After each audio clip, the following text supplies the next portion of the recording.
Good morning, students. Welcome back to your science class. In our previous video, we already discussed regarding the function of heart. And in today's video, we will discuss the new topic, that is the circulation of blood through heart. In the previous topic, we already discussed that our heart have 4 chambers. How many chambers? 4 chambers. What are those 4 chambers? The 4 chambers are right auricles, or we can say right atrium, left atrium, right ventricles and left ventricles. So these are the 4 chambers that our heart have. Now let's see how the blood flows through this heart. So the right auricles, or we can say the right atrium, receives blood which is rich in carbon dioxide through 2 veins. So the right atrium, what does it receives? It receives deoxygenated blood. Deoxygenated blood means the blood which is rich in carbon dioxide through 2 veins. What are these 2 veins? Superior vena cava and inferior vena cava. So our right auricles, it receives deoxygenated blood through 2 veins. These 2 veins are superior vena cava and inferior vena cava. Once the blood reaches inside the right auricles, then the blood flows towards the right ventricles.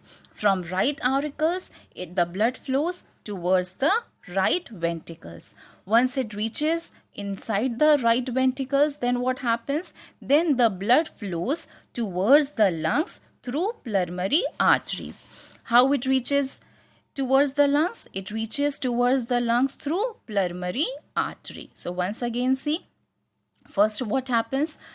Deoxygenated blood, it reaches inside, or it reaches towards the right auricles through 2 veins. What are those veins? Superior vena cava and inferior vena cava.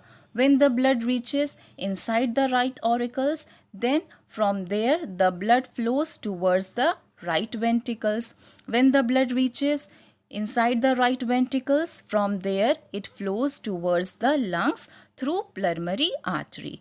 And when the blood reaches inside the lungs, what happens? This deoxygenated blood becomes oxygenated blood, or we can say that the blood is enriched in oxygen.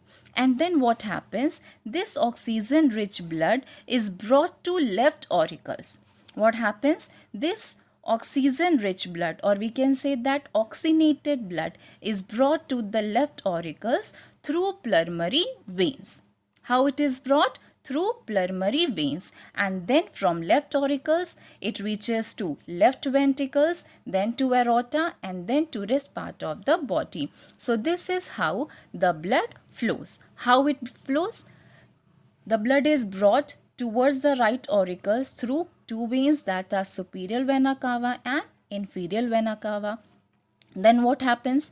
Once this blood reaches inside the right auricles, then it flows towards the right ventricles. From right ventricles, it flows towards the lungs through pulmonary artery. When the blood reaches inside the lungs, what happens? This deoxygenated blood becomes oxygenated blood, and then this oxygenated blood is brought towards the left auricles through pulmonary veins, and from left auricles it is further flows towards the right auricles, then to aorta, and then to rest part of the body. You can see this through this figure. This is the figure of circulation of blood. You can have a glance over this figure first.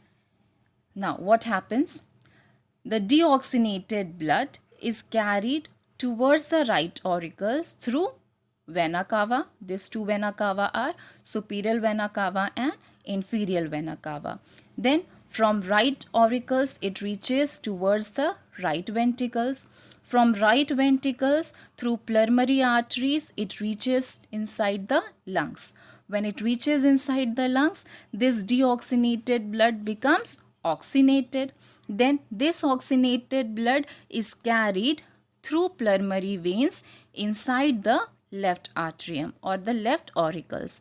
From this left auricles, what happens? It reaches towards the left ventricles, then through aorta, it reaches to the rest part of the body. So this is how the circulation of blood occurs. This here you can see the direction of blood flow. The deoxygenated blood is carried towards the right atrium. From right atrium, it reaches towards the right ventricles, then towards the lungs. Inside the lungs, what happens? This deoxygenated blood is converted to oxygenated blood. Then it reaches towards the left atrium. Then from left atrium, it reaches towards the left ventricles and then to rest part of the body. So this is how the circulation take place. Here one graph I have drawn so that it becomes easy. What happens? Just see, deoxygenated blood is carried through two veins, that are superior vena cava and inferior vena cava. Then what happens? The deoxygenated blood reaches to right atrium. Then from right atrium, it goes towards the right ventricles. Then from right ventricles through pulmonary walls, it reaches in towards the pulmonary arteries. From pulmonary artery, what happens? The blood flows towards the lungs. When the blood reaches the lungs, what happens? This deoxygenated blood becomes oxygenated. Then this oxygenated blood is carried towards the left atrium. Then from left atrium, it reaches towards the left ventricles, then to aorta and then to rest part of the body. So this is how the circulation of blood take place to the heart. So that's all for today's topic. Thank you and have a nice day.